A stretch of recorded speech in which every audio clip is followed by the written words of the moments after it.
Olá meus amigos do canal Compartilha Direito, eu sou o advogado e professor Henrico Tamioso e o assunto de hoje é sobre penhora, mas não é qualquer tipo de penhora não, é penhora de verba salarial. E aí, será que pode ou não pode?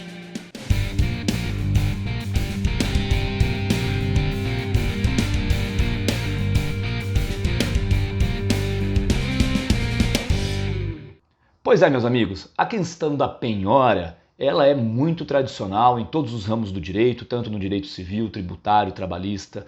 Agora, a grande dúvida que permanece é a seguinte: será que pode ser penhorada verba salarial?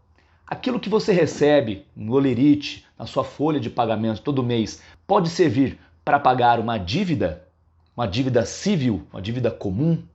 Essa é a nossa dúvida. Para a gente começar a conversa, é melhor a gente analisar em que casos 100% da doutrina, da jurisprudência, de todos os tribunais brasileiros consideram como válida esse tipo de penhora.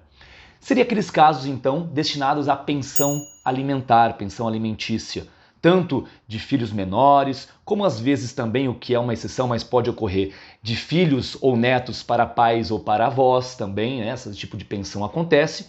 E aqueles casos também mais tradicionais nas pensões entre marido, ex-marido e ex-mulher. Em todos esses casos, então, é bem aceito uma porcentagem daquele salário ser bloqueado, ser penhorado e destinado para a pessoa que necessita, por conta do binômio necessidade, e a pessoa que lhe dá tem a possibilidade de fazer isso. Ela não está também morrendo de fome, tem um salário que ela está recebendo, por mais dificuldade que ela também possa passar.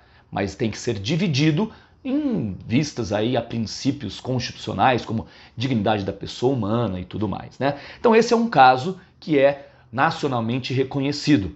Um outro caso que já não é mais tão conhecido, mas também é uma exceção, é quando ultrapassa o salário daquele que recebe 50 salários mínimos, o que é um belo de um salário, né? Então, nesses casos, poderia até o legislador ter achado um pouquinho menos, né? Talvez a partir já de 10 salários, mas não. Ele colocou 50 salários mínimos. Quando a pessoa recebe isso mensalmente, é plenamente possível realizar uma penhora para pagamento de qualquer tipo de dívida.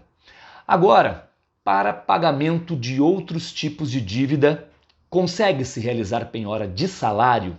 Bom, pessoal, nós temos duas correntes no Brasil, correntes atuais, todas decisões de menos de um ano, de 2021 para cá. Essas decisões, elas levam em consideração, na primeira corrente, o quê? A primeira corrente, ela vai aceitar essa penhora de verba salarial. Com base no quê? Bom, com base numa mitigação que se fez nesse novo Código de Processo Civil. Antes, o artigo, que vou colocar aqui embaixo, 649 do Código de Processo Civil antigo, ele dispunha uma impenhorabilidade absoluta dessa verba salarial. E eles usavam a palavra, então, absoluta. E, com base nisso, falavam, olha, proteção do salário, dignidade da pessoa, do próprio trabalhador, o mínimo existencial, são todos princípios que a gente acaba elencando para defender essa posição, né? E aí então o código, até o código anterior, essa era a posição consolidada. Contudo, estou falando da primeira corrente ainda, contudo, no novo Código de Processo Civil, se vocês pegarem lá no artigo 833, inciso 4, parágrafo 2º, está aqui embaixo também, vocês vão ver que foi retirada essa palavra absoluta. Ou seja, nessa primeira corrente eles defendem que é possível sim, na análise concreta do caso, realizar uma mitigação desse artigo, uma interpretação ampliativa para que a gente consiga realizar um bloqueio proporcional daquela verba salarial. Então, essa é uma corrente, tem seus precedentes, é aceito por doutrinadores, por desembargadores, por juízes, por ministros, então tem defensores dessa corrente também. Agora, tem ainda aqueles que não, falam que tem que interpretar o artigo de forma restritiva, o artigo 833 que eu acabei de comentar, e aí não há abertura para outros casos. E aí vai defender mais uma vez proteção à verba salarial, proteção legal ao salário, né, que eu estou dizendo, ao mínimo existencial, à dignidade do próprio trabalhador, e aí eles falam que não. Não podemos, em detrimento do salário de um trabalhador, retirar uma proporção daquilo ali para pagar uma dívida civil.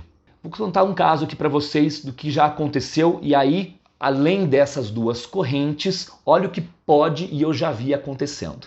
Tinha um empresário que ele teve lá os seus funcionários, só que ele acabou quebrando essa empresa.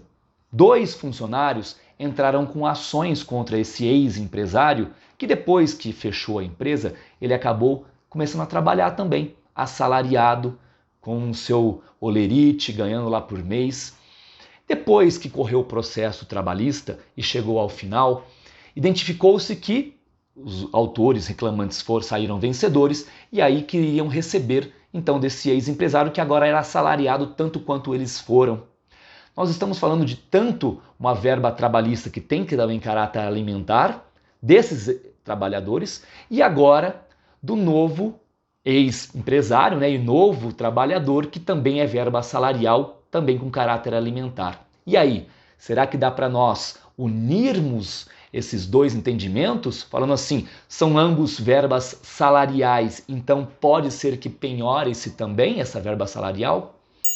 Pessoal, o que tem sido considerado na maioria da jurisprudência é sim esse tipo de penhora. Sendo verba salarial com verba salarial, aí independentemente da corrente 1 ou da corrente 2, eles têm sido aceitas. E aí vai analisar caso a caso, por exemplo, é 5% que consegue se penhorar? É 10% que consegue se separar para pagar esses outros trabalhadores? Porque a verba tem a mesma natureza. Então, fique aqui no nosso canal para mais dicas como essa, inscreva-se, coloca lá o sininho, curta esse vídeo e até a próxima.